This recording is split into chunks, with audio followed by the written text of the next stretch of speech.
Hello and welcome back. Good to see you again. Today, I'm going to be talking to you about Donkey Kong Country Returns, HD specifically. It first released on the Nintendo Wii in November 21st of 2010, at least for North America. And then it also released on the Nintendo 3DS on May 24th, 2013. I actually have bought both versions of the game. So this is my third time buying it, right? This is my third time buying the game. And I got to be honest with you, from my opinion, it's money well spent. Now, I was there launch day when this game released on the Wii way back in the day. At the time, I was living in Louisville, Kentucky, and I went to my local GameStop and picked it up. And back then, they had the coolest pre-order bonus possible. It was like a banana-shaped zipping like Wiimote controller thing. You could put your Wiimote in it. It was awesome. It was actually so cool that when I picked it up, I was like, dude, this is the sickest thing. I absolutely love this because I didn't know that we were going to get that. And the guy was like, well, we've got a whole bunch of them if you want a second one. And I was like, hell yeah, I want a second one. Give me a second one, please. Absolutely. So I ended up getting two of them, which was great. Super nice of that guy. Really appreciate that. Never forgot it. Awesome experience. For the 3DS version, that's actually a kind of a strange situation. I was actually in tech school in the United States Air Force at the time, at Wright-Patterson Air Force Base when that released.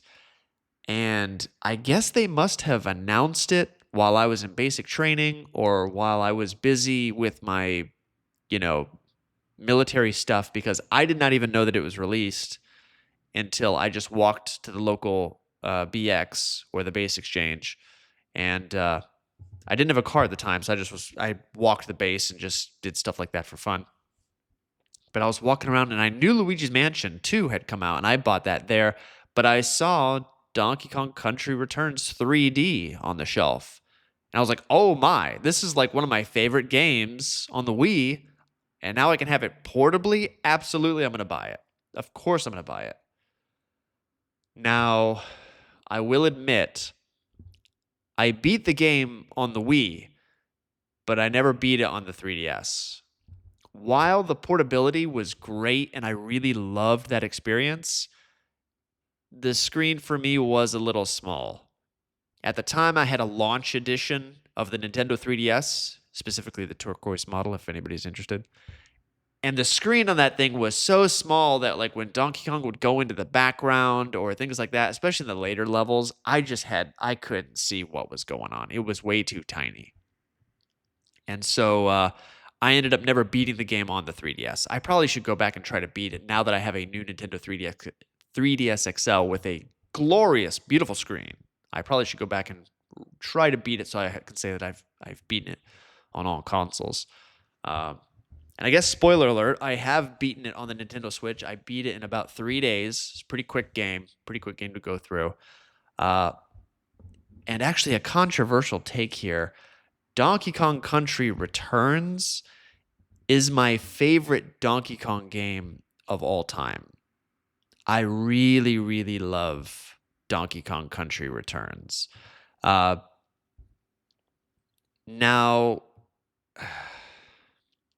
it's strange to me because we do have Tropical Freeze on the Switch already, and that came very early in the Switch's life cycle. If I'm not mistaken, it was in 2018. And of course, that had the infamous Funky mode, or Funky Kong mode, which I've never touched that. I've never played it. But I remember everybody was all upset because they were like, well, it was $50 on the Wii U, and now it's $60, and we're doing this, and this is just crazy. Why are we spending so much more money for this game, even though it's just on the Switch? There's really nothing else new except for this Funky Kong stuff that I don't really even care about. I've gone back recently within the last year, and I've pulled out my old Wii U and dusted it off, spent 45 minutes hooking it up to the TV, and put in a couple of games just to play. Because I'm going to be honest with you, I really, really miss some of the games on the Wii U. I love that console. It's a fantastic system. I have a lot of nostalgia for that thing. Uh, Yoshi's Woolly World is still my favorite. Well, it's my second favorite Yoshi game of all time, right behind Yoshi's Island for the Super Nintendo. But I love Yoshi's Woolly World. I could play that game anytime, any day. I love it to death. Uh, but I got to be honest with you. I kind of wish the entire Wii U library was on the Switch. I think people tend to forget just how long it takes to boot up that thing. You turn it on and you've got to use, the gamepad. You've got to not log in, but you got to get everything started. It's got to go through the loading screens. You've got to navigate the menu. You've got to hit start, and then it's got to load into the game. And it's like, man, from hitting the power button to playing the game versus the Switch is wild. Even for like Donkey Kong Country Tropical Freeze, it's like night and day difference. And it's just the Switch to me is just superior hardware. It runs the games better. It boots up faster, and I can take it with me on the go. And it's like, I understand this. I understand it's $10 more, but the game can stand toe to toe with any 2D platformer on that console, including the brand new Super Mario Bros. Wonder, and hold its head up high. It's a quality game. And so it's like, yeah, $60, just $60, but it's like, yeah, but it's kind of worth it. A lot of people argue it's the greatest 2D platformer ever made, A lot of people definitely say it's the best Donkey Kong game ever made. Although people debate between Country 2 versus Tropical Freeze. But anyway, I personally happen to believe, and I don't think it is much of a shocker, that we're getting Donkey Kong Country Returns HD because, of course, look at Universal Studios Japan. They just opened the Donkey Kong Country Land, which is based off of that game and that style. So yeah, I'm sure that somebody... I have this conspiracy theory where somebody at Nintendo, they're like halfway through building the park, and then someone's like, wait a minute, this game isn't on the Switch. You can't access this intellectual property on the Nintendo Switch. Like they're building the the golden banana pyramid, and they're doing all this stuff, and it's clearly based off of the Retro Studios version of Donkey Kong Country. And I'm sure I just imagine like they're in the park with excuse me. They're in the park with their hard hats on, and they're Shigeru Miyamoto's walking around, and everyone's talking, and an intern in the back's like, sir, how are they going to play these games? They're not on the Switch. And everybody just kind of goes, crap. Like, so it was like, quick, put it on the Switch quickly before anybody can notice.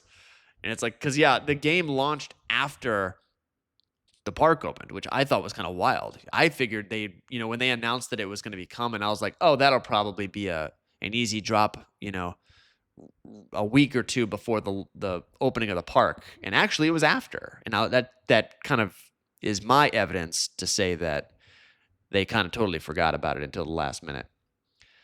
But anyway, as far as what's different with Donkey Kong Country Returns versus the other two versions, this is a basically straight port from the Nintendo 3DS edition, which I know is controversial for a lot of people because some people claim that the Wii is actually the superior version, even with the waggle controls. They hate the waggle controls, but there's some multiplayer aspect. I forget exactly what it is, but there's some sort of multiplayer aspect where if you're playing with another person as Diddy Kong,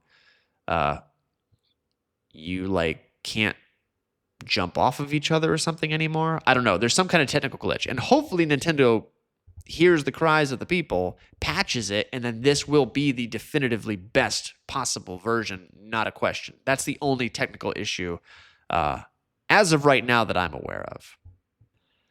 Overall, I would have to say that I'm extremely pleased with the port. I can tell that it's an aging game. I can kind of see some of the cracks in the pavement, so to speak. But overall, to me, it is still my favorite Donkey Kong Country game, with Tropical Freeze being a very close second. And it's really only because of the worlds. I like the more traditional worlds of Donkey Kong Country Returns. The crazy wild worlds of um, Tropical Freeze are fantastic, and they're very entertaining and imaginative. And I think as a sequel, that makes it a perfect sequel because you're not rehashing any of the old material. But I do love that baseline, right? And just kind of real quickly, I'll go through the worlds and kind of give you a little bit of an opinion on each of them, because I don't really hear a lot of people talking about the individual worlds uh, on the island. And so we'll just go quickly through those here, and I'll let you know here what I think. Number one, you start off in the jungle, with Jungle Hijinks being the first level. I mean, this is just classic Donkey Kong Country, man. Like, this is just beautiful reimagining of sort of that initial tone of the game. One of my favorite levels is the one with the sunset in the background. I don't have the level names in front of me, so I don't remember what they're called. But the sunset level where you're all silhouetted against the background, and it's just absolutely gorgeous. What a brilliant idea from Retro Studios. They continue to just prove time and time again why they are arguably Nintendo's top development team. I mean, even though they're not located within Nintendo headquarters, they are pumping out stuff that is just absolutely incredible. But the jungle is, of course, just a classic opening world. Nothing really wrong there. Just absolutely love everything about it. The second world, which is the beach, which starts with popping planks, is my favorite world. There's something, and I think this is why Donkey Kong Country 2 is so beloved. There's a very specific tone that Donkey Kong thrives in. The jungle is like home base, really solid, really good. Love the feeling, fantastic. But when you put a sort of beach pirate twist on Donkey Kong, something magical happens. Like, I don't know what it is. It's just hard to explain, but that tone is just so nostalgic and imaginative, and just, I don't know, like, that is my favorite Donkey Kong feeling, compared to really anything else. Piratey, rope swinging, ship to ship Donkey Kong stuff is fantastic. I love it. The only other sort of thing that kind of get that same kind of feeling going is like underwater Donkey Kong, which we do see in Tropical Freeze. Just that quiet, calm music, and just the look of the fish and your swordfish buddy and all that stuff. I love it. It's fantastic. I don't know. It's just the best. After the beach, we do have the ruins. The first level of that being Wonky Waterway. The ruins, I think, is pretty solid. It kind of feels like just the jungle again, but just with a bunch of old buildings. It doesn't really drastically change anything up. But once again, if it ain't broke, don't fix it. I like the ruins, especially. I love those moments where you're in the barrel blaster and you've got to launch yourself into the spinning monkey head while it's like perfectly turning. You've got to aim it right and get it right in the mouth. It's pretty kind of cool. I love that kind of stuff. That kind of stuff. I just eat it up. It's fantastic. Unfortunately, world number 4 is my least favorite world in the entire game, and that is the cave, starting with rickety rails. And I'm going to be honest with you, probably my least favorite thing about Donkey Kong are the minecart levels. I'm good for like one or two. Okay, I get it. This is fun. I enjoy it. What I don't like at all is the rocket barrels. You lose me with the rocket barrels, especially later on when like the bats are flying around and the big, huge, gigantic bat is shooting like lasers at you. It's just kind of like, I'm not about this. This is not. I honestly, and sort of maybe controversially, I think they do the rocket barrels better in Tropical Freeze when you're like going through the what is it, the juice factory. Like, that's kind of cool. Like, that's kind of an interesting aesthetic. But for me, there's not enough new, interesting stuff in the cave world. I just you just see a cave over and over and over again. The best level in the cave world, I think it's in the cave world if I'm not mistaken, is the one where you're running away from the spiders. That's kind of a fun level. That's an interesting take. Uh, or actually, I think that might be. Is that in the ruins? Nah, that might be in the caves. I don't know. Let me know. But either way, the cave is probably my least favorite world. Every single time I play through the game, I just rush through the cave as quickly as I can to get to the fifth level, which is the forest. So starting out with Vine Valley. The forest is actually really interesting. I really enjoyed this one. A lot of vines swinging. There's a lot of those kind of piranha plants coming out of the woodwork. A lot more spiders coming from the ceiling. A lot more of holding on to like the grass, moss, and like climbing up and down things as they're swinging. Really, really cool, interesting ideas. I enjoyed this one quite a bit too. It's not up there for me, but it is another solid entry. After that, after number 5, we get into the cliffs. Now, this one's really kind of cool because this is like a dinosaur fossil sort of stage, and I really like this one aesthetically. I get a little frustrated on their minecart level here because some of those collectibles, like getting the Kong letters, are kind of tough for me. But overall, I love the enemies here. Like you can jump on the dinosaurs' heads and they pop off and they start biting, still going after you. Really cool stuff there. I absolutely love the aesthetic of that.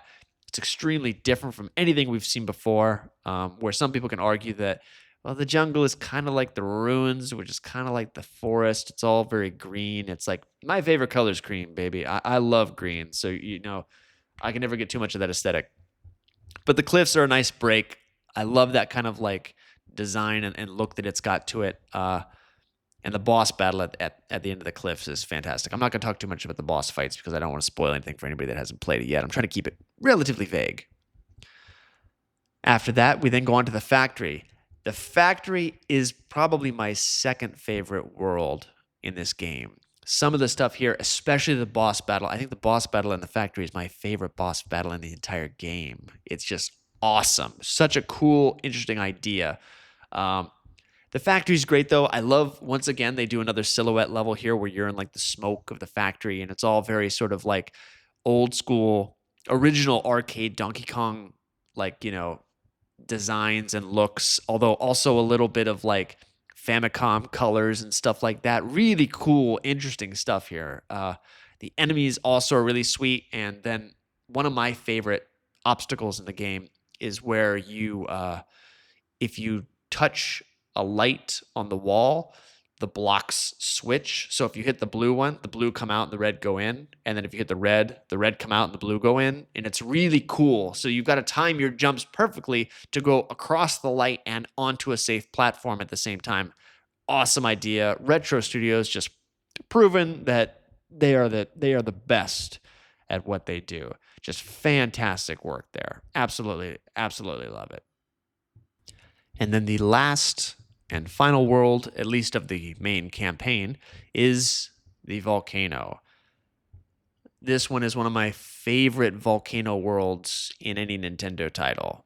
I mean, usually Mario titles always end up at Bowser's Castle, which is all lava themed and stuff like that. But I just really like the way that Retro handles the volcanic kind of look and tone in this game. I don't want to say too much about it because I don't want to spoil anything about it, because when you're playing it, sometimes you're just like, oh, whoa, like, you get a couple moments in there that are kind of shocking when you're playing it, but really, really, really enjoyed it. And then finally, at the last end, is a kind of a bonus world, is the Golden Temple. Once again, not going to talk too much about that. That's kind of post-game stuff, but the Golden Temple is really cool, very challenging, and I do enjoy it. It's pretty sweet. So just to kind of recap, I'd say my least favorite. Let's just go least favorite to favorite. I'm looking at them right here on the computer screen. Least favorite is the cave. Obviously, I've already pretty much established that. After the cave, I probably would say, oh boy, I probably would say after the cave would be the ruins, but that's much better. Like there's quite a bit of jump from there to there. After the ruins would probably be the cliff. After the cliff would be the volcano. After the volcano would be the jungle. After jungle, factory. And then the very tippy top is going to be the beach. The beach is just my absolute favorite. Love that stage so much. You can do no wrong. Fantastic stuff. Just a little quick story here also about Donkey Kong Country Returns HD.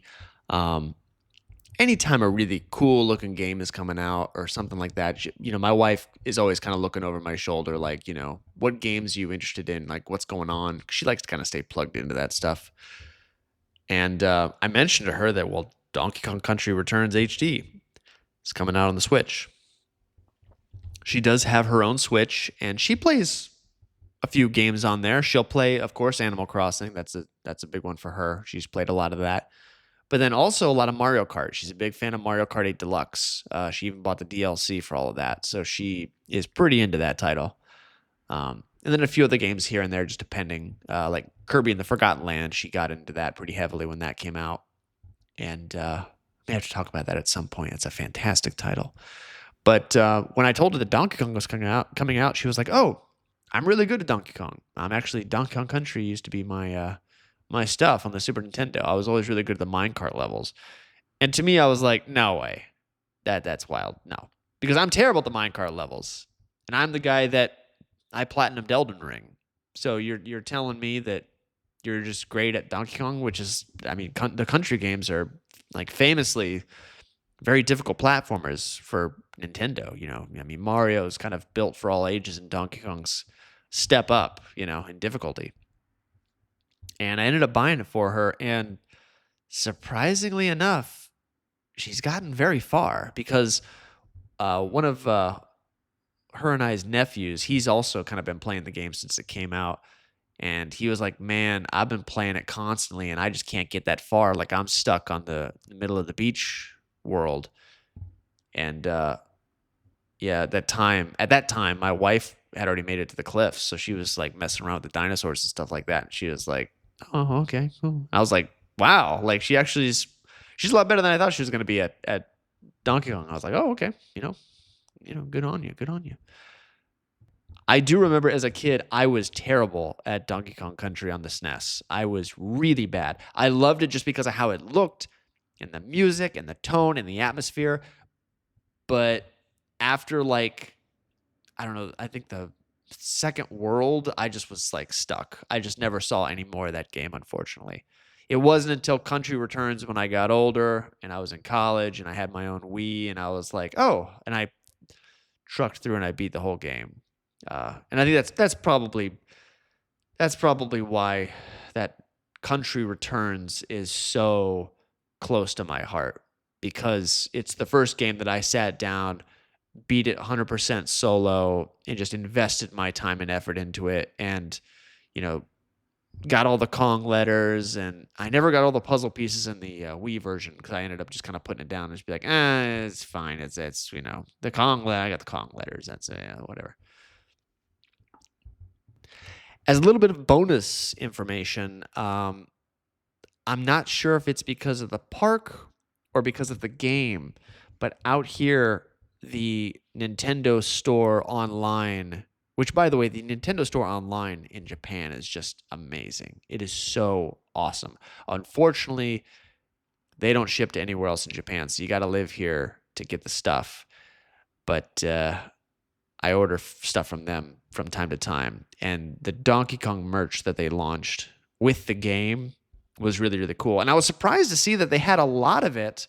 A lot of similar stuff was on sale at the My Nintendo store in America too. So the US store got about 60% of the stuff that we got.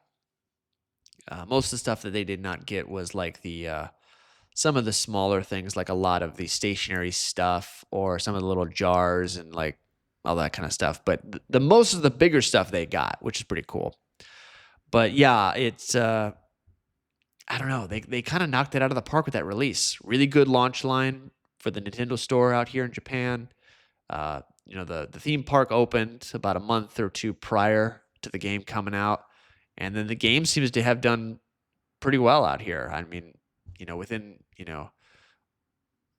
my circles, like I said, my wife and I played it together, which does not happen with most game releases. I mean, the last time I think we played a game together was Kirby and the Forgotten Land. That was the last time we both got the game at launch and played it together.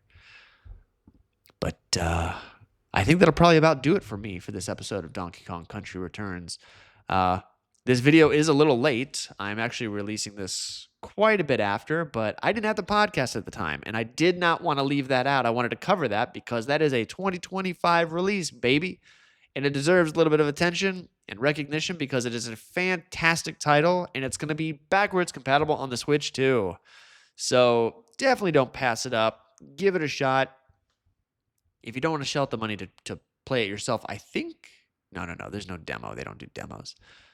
But it's worth a play. It's worth a play. If you had to choose between that and Tropical Freeze... Ooh... If you want crazy, Tropical Freeze. If you want a traditional Donkey Kong, go Country Returns HD. But that'll about do it for me here. I really appreciate you stopping by for this shorter episode. Look forward to seeing you again. Take care.